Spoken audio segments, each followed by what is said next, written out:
오늘 가나의 혼인잔치 기적 두 번째 시리즈입니다. 오늘은 복음의 각도에서 이 기적을 다시 한번 조명해 보고 싶습니다.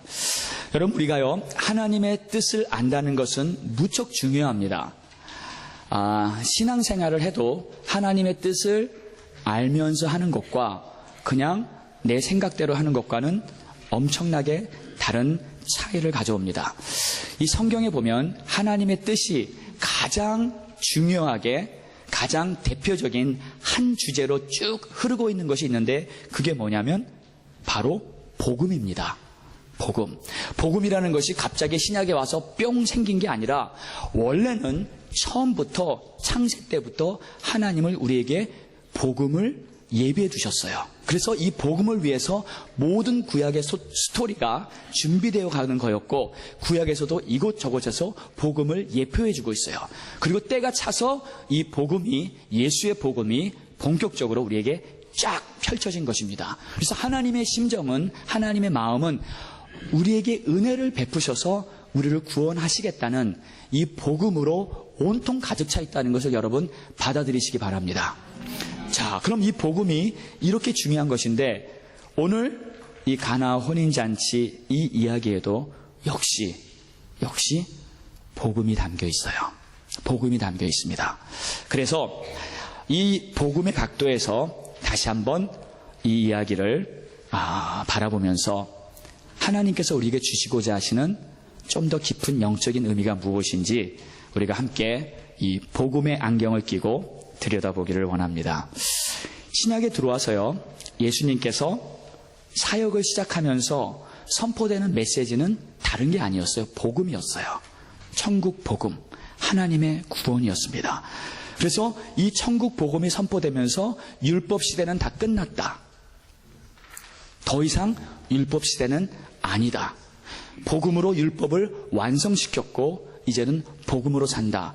이것이 우리가 다시 한번 분명하게 붙잡아야 할 중요한 메시지입니다. 하나님께서 복음으로 우리를 구원하셨습니다. 아멘. 복음으로 구원하셨어요. 다른 방법으로 우리를 구원하신 게 결코 아닙니다. 그래서 이것은요, 여러분, 엄청나게 기쁜 소식이에요. 복된 소식이에요. 그래서 너무 놀라서, 너무 기가 막혀서, 너무 엄청나고 너무 충격받아가지고 실은 그냥 까무라칠 정도로 충격적인 그러한 뉴스예요. 그런데 보니까 아무도 이 소리 듣고 이 충격받은 사람은 그렇게 많이 찾아보기 어려운 것 같아. 왜 그럴까요? 아직 잘 몰라서 그래요, 이 의미를. 그런데 이런 재밌는 이야기를 예전에 들은 적이 있었어요. 미국에서 옛날에 제가 기사를 봤는데, 어떤 사람이 이 복권, 로또를 했는데 100만 달러가 이 당첨이 됐어요.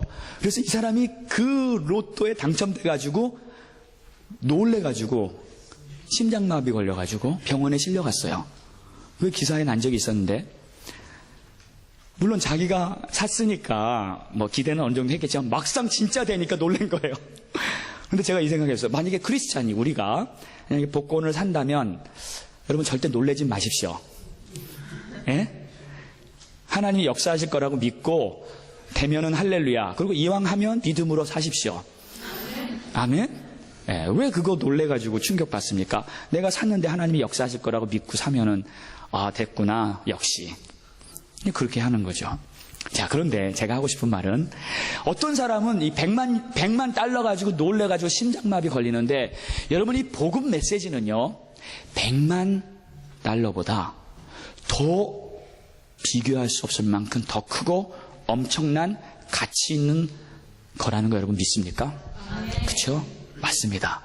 그럼 이 100만 달러보다 더 귀한 메시지를 내가 들었을 때 우리는 당연히 심장이 떨리고요, 막 충격을 가지고요, 막 펄쩍펄쩍 뛰면서 할렐루야 외치면서 내가 구원받았네, 난 구원받았네 하면서 정말 제정신이 아닐 정도로 기뻐해야 되는 게 정상입니다. 그렇죠? 네. 저는 제가 은혜 받고 성령 받고 내가 정말 이 복음을 가지고 구원받았다는 것을 알고 나서는 이렇게 기뻤어요. 그래서 저는 지금도요, 누가 나에게 정말 100만 유로 갖다 주면서 당신이 갖고 있는 복음과 바꿉시다. 그 복음 나한테 파십시오. 그리고 당신은 100만 유로 가지십시오. 하면은 저는 지금도요, 바꿀 수가 없어요. 못 바꿉니다. 네, 내 구원을 100만 유로랑 바꿀 수가 없어요. 1000만 유로 준다 해도 바꿀 수가 없어요. 여러분, 한번 이렇게 비교를 해봤어요, 제가. 여러분, 좀 비교가 좀 우스울지도 모르지만요. 여러분, 이렇게 어떤 사람이 정말 황홀한 최고의 행복감을 느끼기 위해서 아편을 맞아가지고요, 한 몇 분간 그 황홀한 기분을 느끼기 위해서 아편을 맞았어요. 맞기로 선택했어요. 그리고 나머지 그의 80년, 100년의 삶을 아편 환자가 돼서, 폐인이 돼서 산다고 가정을 해봅시다. 그럼 그 사람이 그 아편 맞는 것을 선택하겠습니까? 선택 안 하죠. 당연히 안 합니다. 차라리 그 몇 분의 황홀감을 포기하고 100년을 건강하게 살기를 원하죠. 여러분, 근데 우리 인생도 똑같습니다. 우리가 인생 사는 게 80년, 100년인데 영원에 비하면요, 불과 몇 분 정도로밖에 비교되지 않을 거예요. 근데 내가 100만 유로를 들고 그 몇 분 동안, 영혼에 비하면 몇 분 동안 이 인생에서 그 재미와 기쁨과 행복을 느끼고 내가 만약에 영원한 시간의 진정한 행복을 놓친다면 이 아편 맞는 사람과 뭔 다를 바가 있겠습니까? 여러분, 이 복음을 가지고 우리가 구원을 받고 최고의 행복과 영광을 영원한 시간 동안 천국에서 누린다는 것은요, 이것은 이 인생에서 잠깐 이런 일이 일어나고 저런 일이 일어나고 좀 기쁘고 슬프고 하는 것과는 비교될 수 없는, 내가 100만 유로, 1000만 유로가 있다 한들 영원한 생명을 얻은 그 행복과 기쁨과는 결코 바꿀 수 없는 것인 줄 믿으시기 바랍니다. 그래서 이 복음을 통해서 우리가 이 은혜를 받은 거예요. 이 복음을 통해서. 자, 그러면 이 귀한 복음 메시지가 오늘 과연 어떤 내용을 품고 있는지 자세히 살펴보겠습니다. 첫 번째, 복음은요, 다른 게 아니라 우리는 믿음으로 의로워진다예요. 믿음으로 구원받는다. 믿음으로 하나님의 자녀 된다는 거예요. 다른 것을 요구하지 않습니다. 복음은 오직 믿음이에요. 자, 그럼 보세요.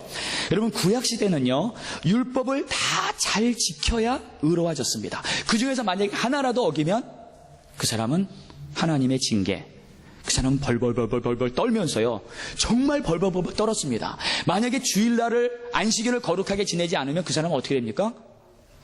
제가 자주 얘기했죠. 당장 교인들이 다 돌 들고 찾아와서 너 주일 어겼어? 하면 돌 던집니다. 그 사람은 돌 맞아 사망이에요. 만약에 우리가 구약에서 그냥 얼렁뚱땅 신앙생활 했다면 제대로 살 사람은 한 사람도 아마 없을 거예요. 누구를 속이든지 위장하든지 하면서 살 수밖에 아마 없었을 거예요. 여러분, 지금 우리가 이 시대에 살고 있다는 거 정말 다행으로 생각하시기 바랍니다. 저는 제가 그렇게 나 정말 다행이다. 정말 은혜 시대, 복음 시대, 하나님을 섬기고 하나님을 아는 자녀 된 거 정말 다행이다. 율법의 수준, 613가지의 계명, 엄격하고요, 수준 높고요, 완벽한 그 하나님의 요구, 이걸 어떻게 다 들을 수 있습니까? 어떻게 다 지킬 수 있습니까? 못 지켰습니다. 못 지켰어요. 그런데 복음은 뭐냐면요, 이 613가지의 모든 구약의 계명들을 단 하나로 완전 압축시켜가지고 딱 우리에게 줬어요. 예수 믿어라. 예수 믿어라예요. 그래서 예수 믿으면 구원받습니다. 쉽지요? 쉬워요? 안 쉬워요? 너무 쉬워요. 여러분, 그래서 유대인들이 너무 쉬워서 안 믿어요. 너무 쉬워서 안 믿어요. 우리는 이렇게 어렵게 계명을 지키면서 구원받고 의로운 하나님의 자녀가 되려고 그랬는데 이게 뭐야? 이거 예수 믿고 구원받아? 이건 아니야. 이건 가짜 같아. 당연히 우리 인간의 생각으로 그렇게 판단할 수 있을 것 같아요. 저는 유대인들의 그 생각들이 어느 정도는 이해는 가요. 자, 쉽습니다. 그런데 또 어떻게 보면은 이게 되게 어려워요. 만약에 쉽다면 모든 사람이 다 믿을 수 있겠죠. 아멘입니까? 그렇게 쉬우면 모든 사람들이 다 믿을 수 있잖아요. 근데 왜 모든 사람이 다 못 믿냐고요? 어려워요. 쉬운 것 같기도 하고 어려운 것 같기도 하고.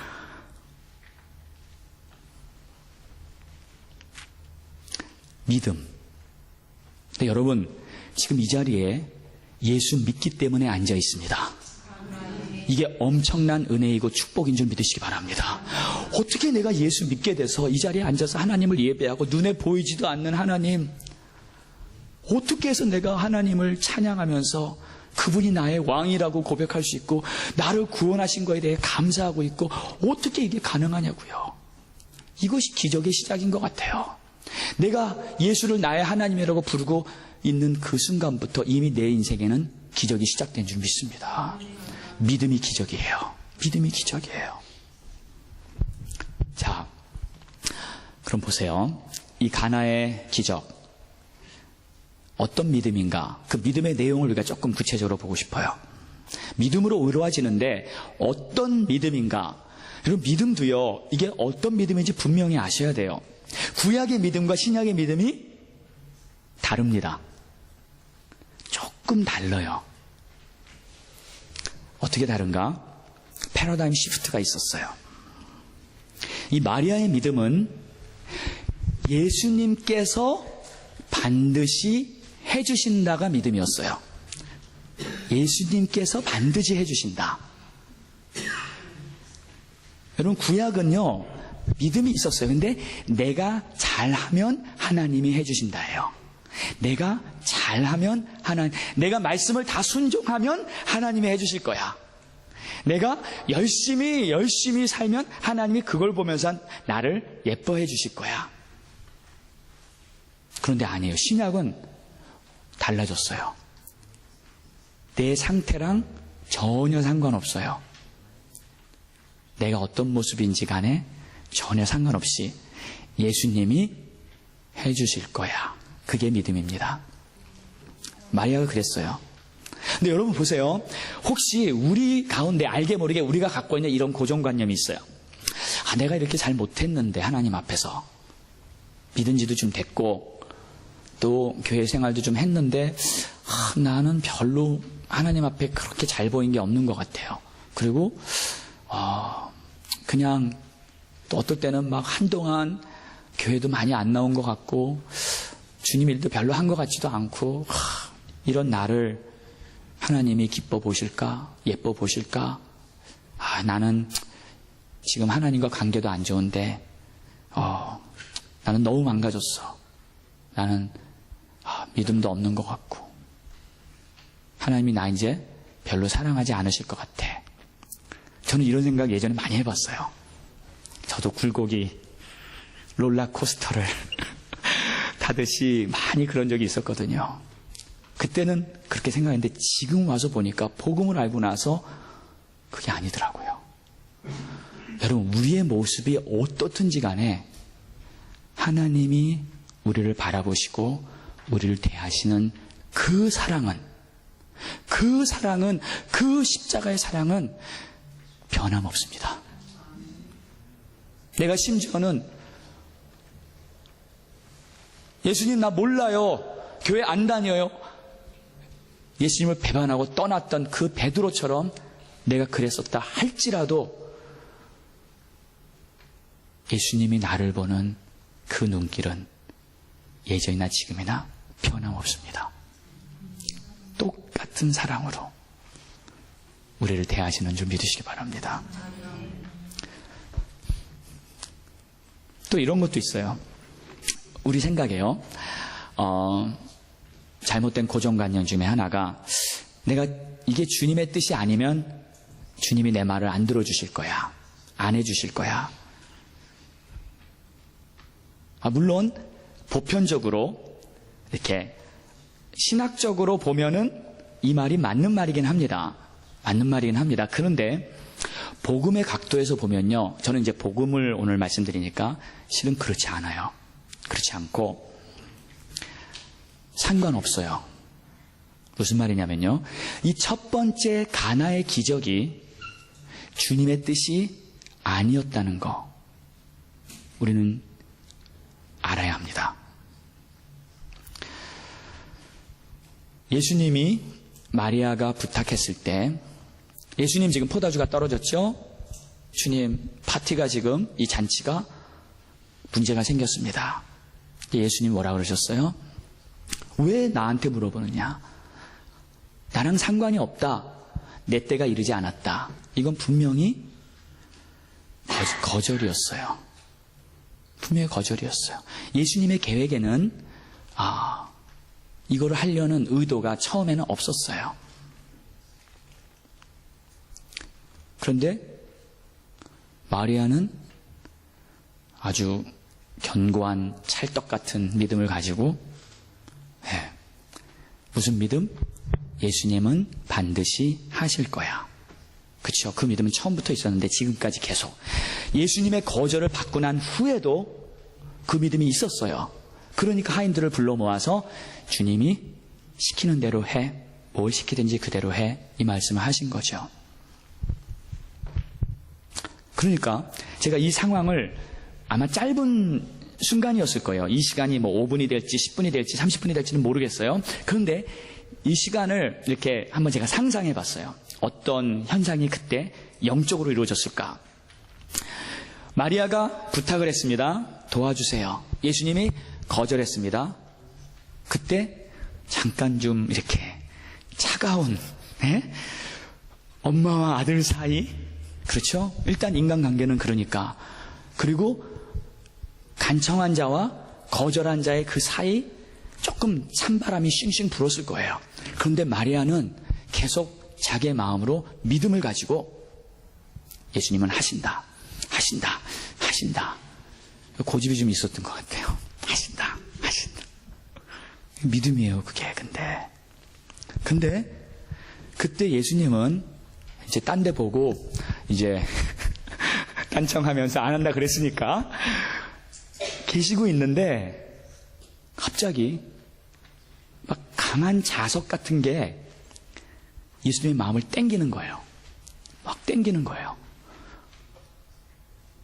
해야 된다.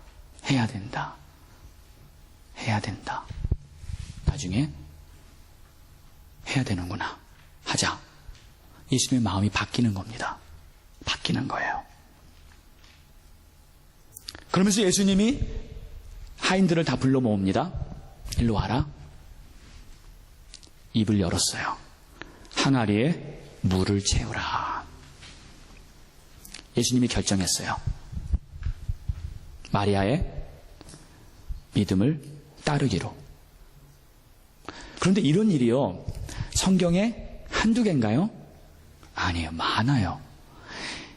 그 38년 된 혈우병 가진 여인이 나는 예수님의 옷자락만 붙잡으면 난다. 아주 희한한 믿음을 가졌어요. 아니, 어떻게 옷자락을 붙잡는데 납니까? 아주 기발한 발상을 한 거예요. 그 믿음을 가졌어요. 예수님의 행렬과 함께 막 길을 가는데요, 이 여인이 예수님을 따라가는 거예요. 여러분, 38년 된 혈우병이면 고질병이고요, 중환자고요. 정말 그 예수님을 그 무리를 뚫고 거기에 들어가서 예수님을 만지기가 얼마나 힘들겠습니까? 그런데 그 강한 믿음을 가지고 사람들을 다 해치면서 예수님께 결국 가까이 다가갑니다. 그래서 옷을 탁 만지는데 그 만지는 순간 어떻게 됐어요? 치유를 받았어요. 예수님이 갑자기 이렇게 가다가 그 여인이 오는 줄도 몰랐어요. 모르고 갑자기 막 길을 가는데 갑자기 숑숑 막 뭐가 나갔어요. 찌리리리. 뭐야? 누가복음 8장에 보니까요, 나에게서 이상한 강한 능력이 나갔네.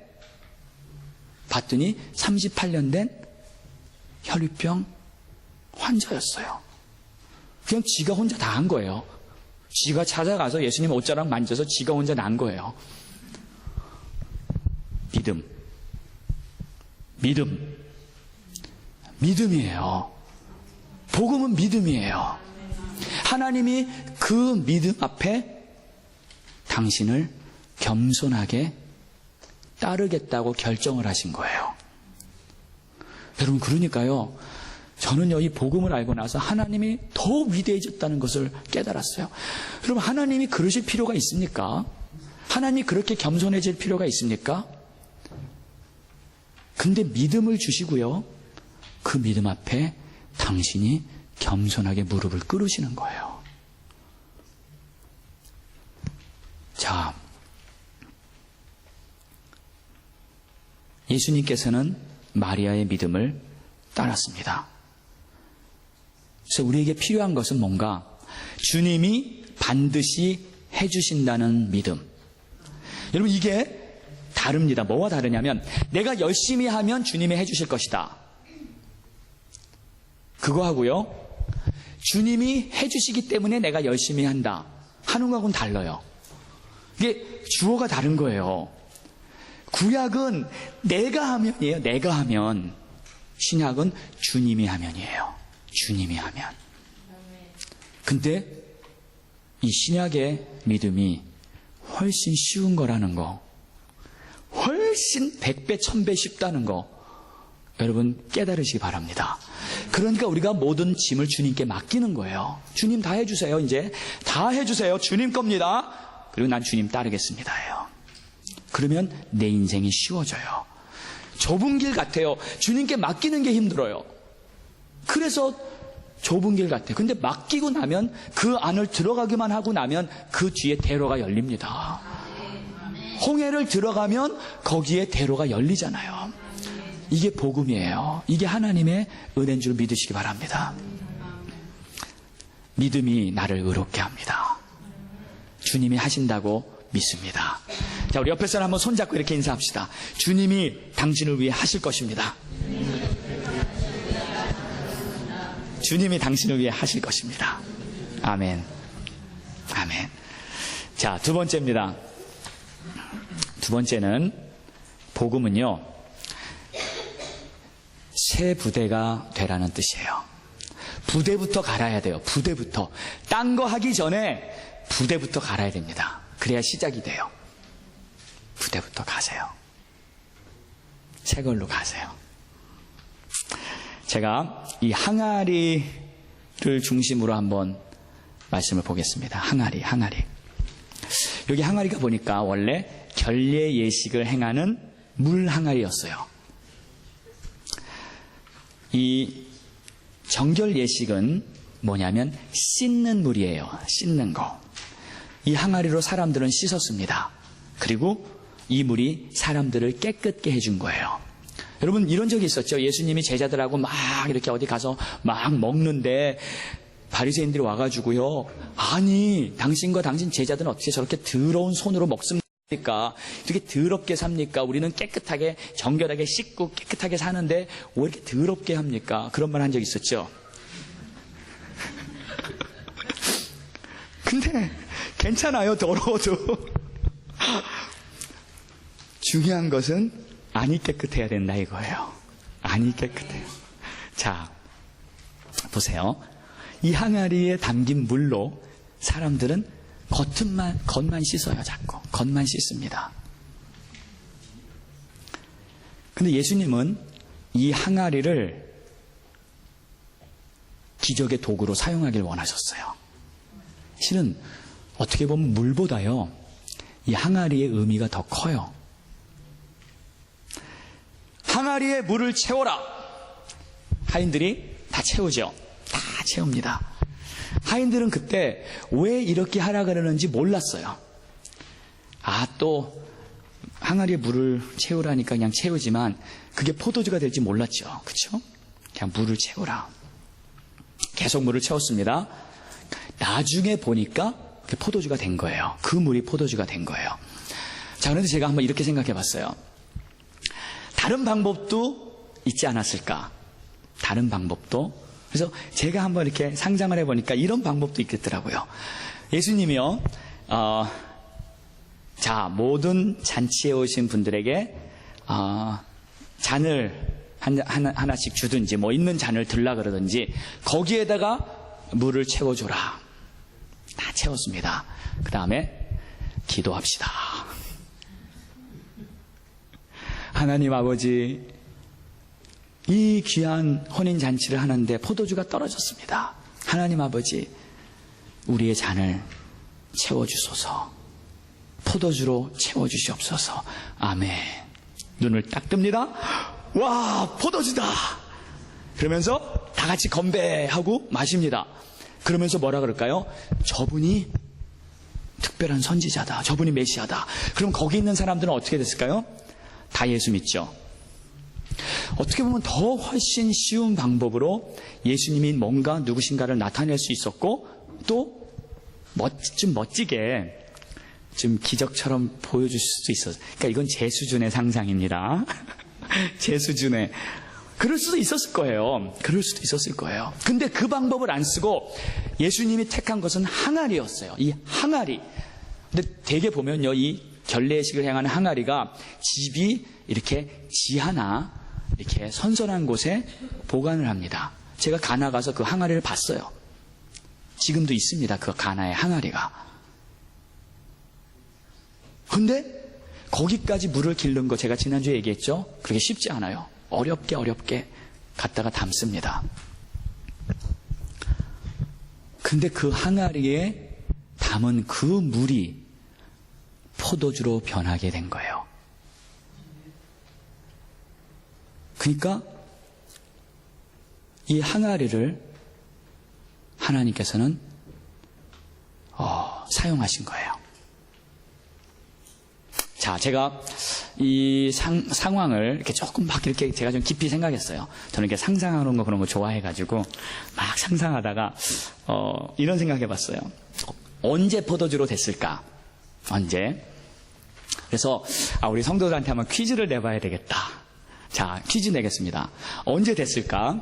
첫 번째, 물을 떠오는 과정에서 그 바켓 같은 데다가 이렇게 버켓 같은 데다 떠가지고 가져오는 과정에서 물이 포도주로 바뀌었다. 1번. 2번. 그 담아온 물을 항아리에 부으는데 들어가면서 포도주로 바뀌었다. 3번.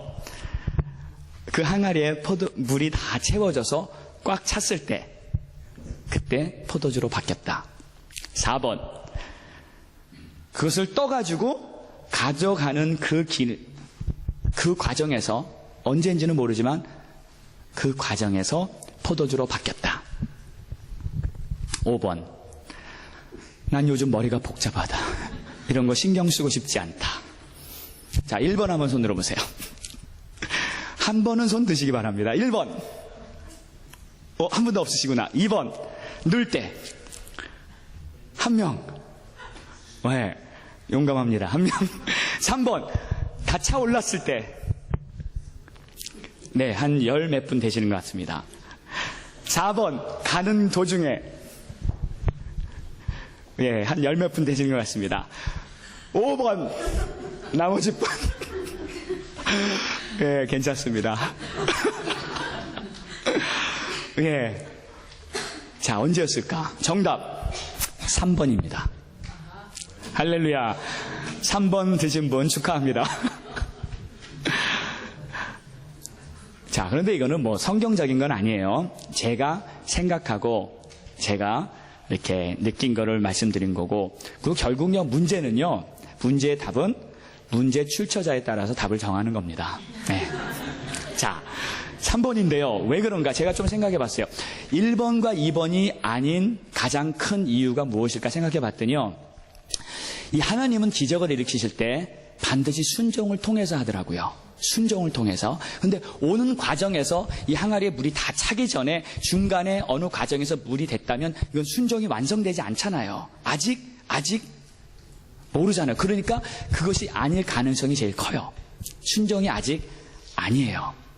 자, 4번이 아닌 이유는 그 가는 과정에서 변했다면 실은 항아리가 필요 없는 거예요.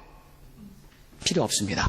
물을 떠가지고 가면서도 잔에다 줄 수도 있었어요. 그 과정에서도 할 수 있었고 항아리가 구태여 사용될 필요가 없을 수도 있어요. 그리고 제가 항아리가 중요하다 그랬기 때문에 그래서 답은 3번이에요. 근데 가장 결정적인 또 하나의 이유가 성경에 나와 있는 게 있어요. 그게 뭐냐면 예수님이 말씀하시기를 8절과 9절에 이렇게 말합니다. 이제는 떠서 연회장에게 갖다 주라. 연회장은 물로 된 포도주를 맛보고도 어디서 났는지 알지 못하되 물도온 하인들은 알더라. 아멘. 자, 여기 두 가지 중요한 단어가 있어요. 첫 번째, 이제는. 이제. 타임. 이 타임은 하나님의 타임을 말하는 카이로스예요. 그러니까 이제는 역사가 일어났다는 것을 의미하고 있는 거예요. 그러니까 항아리까지 물을 다 채우는 그 순종이 찬 그 시간에 예수님은 그 항아리에 있는 물을 포도주로 만들었을 가능성이 가장 높아요. 그리고 나중에 이 연회장이 물로 된 포도주를 맛보고 어디서 가져왔느냐? 예수님이 하신 저 항아리에서. 그러니까 무슨 말이냐면요, 그 항아리는 물 항아리였지만 이제는 포도주 항아리로 바뀐 거예요. 이게 중요한 것입니다. 물 항아리가 포도주 항아리로 바뀐 거예요. 왜 이게 중요할까요? 여러분, 그릇은요, 무엇을 담고 있느냐에 따라서 그 그릇의 이름이 바뀌어요. 그렇죠? 여러분, 뭡니까? 밥을 담고 있으면 이건 밥그릇이에요. 어떻게 생겼든지 이건 밥그릇입니다. 국을 담았으면 어떻게 생겼듯이 이건 국그릇이에요. 여러분, 아무리 좋은 도자기가 있어도 그것을 쓰레기통으로 사용하면 그건 쓰레기통이고요. 2조 백자가 있어도 맞습니까? 그거를 더러운 데 사용하면 그냥 더러운 것 뿐이에요. 무엇을 담고 있느냐? 포도주가 담겨 있으면 그것은 포도주 항아리예요. 주님은 물 항아리를 포도주 항아리로 바꾸고 싶으셨어요. 물론 그들을 돕고 그들의 필요를 충족시키는 것을 하는 것은 당연했지만 복음을 알리기 위해서, 하나님의 더 큰 뜻을 알리기 위해서 이러한 상징적인 의미를 그 기적 속에 포함시키셨던 거예요. 자, 그럼 왜 이런 일을 하셨을까? 왜 이렇게 영적 의미를 조금 더 깊이 보면, 여러분, 이 물 항아리는요, 율법을 의미해요. 율법입니다. 물로 씻어라, 깨끗해라, 물이다. 그런데 포도주는 복음을 말해요. 그리고 이 포도주 항아리는 바로 복음을 담은 새 부대를 의미하는 것입니다. 할렐루야. 자, 이게 귀가 열려야 됩니다. 여러분, 예수님의 가르침 중에 가장 중요한 가르침이 하나 있었어요. 새 포도주는 새 가죽 부대에 담아야 한다. 아무도 새 포도주를 헌 가죽 부대에 담는 자가 없다. 헌 가죽 부대에 담으면 포도주도 버리고 가죽 부대도 찢어진다. 새 포도주는 반드시 새 가죽 부대에 담아야 한다. 그렇다면 예수님의 가르치신 그 가르침과 지금 이 사역과 이 기적과 일맥상통하지 않습니까? 예수님은요, 과거의 율법과 과거의 전통에 얽매여 있던 그 유대인들에게 이제는 복음 시대가 열렸고, 이제는 너희 항아리가 물로만, 겉으로만 씻으려 하는 그 행위에서 벗어나서 이제 그리스도의 보혈로, 하나님의 복음으로 우리의 심령부터 새롭게 씻어져야 하는 그 시대가 왔다는 것을 이 기적을 통해서 우리에게 메시지를 전하고 있는 것이었습니다.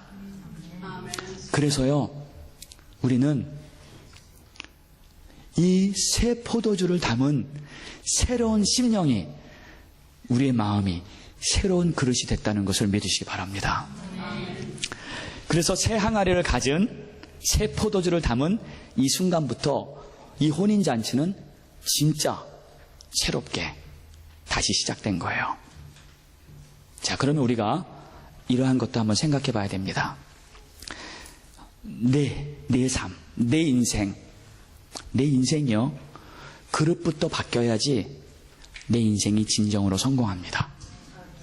만약에 내 그릇에 무엇이 담겨 있느냐에 따라서 내 존재가 결정되는데, 내 이름은 내가 담은 나의 그릇의 내용에 따라 결정되는데, 내 마음에, 내 심령에 탐욕이 있고 거짓이 있고 의심이 있고 교만과 음란으로 가득 차 있으면 내 안은요, 영적인 쓰레기로 가득 차 있는 것입니다.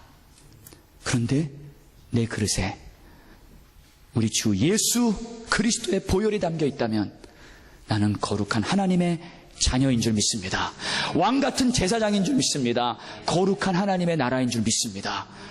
그래서 우리가 이 자리에 지금 앉아서 하나님께 감사하고 찬양하고 예배드릴 수 있다는 것이 새롭게 거룩하게 태어난 하나님의 새로운 그릇이다. 주님 앞에 감사하며 영광 돌리시기를 예수 이름으로 축원합니다. 내 심령에 주님의 보혈이 담겨 있어요. 내 그릇에 주님의 피가 담겨 있습니다. 그래서 이것을 우리는 기억하며 날마다 살아야 될 줄 믿습니다. 기억하세요. 주님이 어떤 대가를 치르고 나를 구원하셨는지, 예수님이 십자가에서 당신의 생명을 내어주시고 피와 살을 다 찢으시고 당신의 마지막 호흡까지 끝까지 나를 구원하시기 위해서 모든 것을 주신 그 주님의 사랑 때문에, 나의 죄의 그 벌을 대신 받고 십자가에 달려 죽으신 그 주님의 희생 때문에 오늘 그 보혈이 나의 죄를 다 씻으시고 하나님의 거룩한 자녀 삼아주셨다는 것, 그 복음을 붙잡고 오늘도 우리는 승리하는 줄 믿습니다. 여러분, 우리는 새 포도주름을 담은 새 항아리가 된 줄 믿으시기 바랍니다. 그래서 그때부터 내 인생에는 새로운 잔치가 시작되는 거예요. 그리고 주님이 주시는 그 기쁨으로 하루하루 사는 여러분의 삶이 될 줄 믿습니다. 감사하십시오. 기뻐하십시오. 그리고 하나님 앞에 정말 영광 돌리면서 우리의 삶이 날마다 축제의 삶이 되기를 예수 이름으로 축원합니다. 기도합시다. 다 같이 눈을 감으시고요. 한번 생각해 보시기 바랍니다. 하나님, 내가 어떤 모습인지 간에 상관없이 일단 하나님이 나를 선택하시고 자녀 삼아주셔서 복음을 알게 하신 이 엄청난 하나님의 은혜, 이 무한하신 사랑, 너무 커서 또 이 복음이라는 내용이 너무 쉬워서 혹시 내가 너무 우습게 생각하고 너무 소홀히 생각하고 너무 신경 안 쓰고 살았는지도 모릅니다.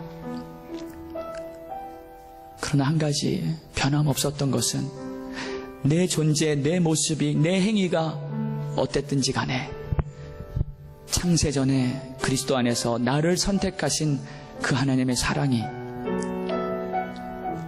바로 지금 이 순간까지 변함없이 나를 붙잡고 이끌어 오셨다는 것, 그 큰 은혜 앞에 더 이상 할 말이 없습니다.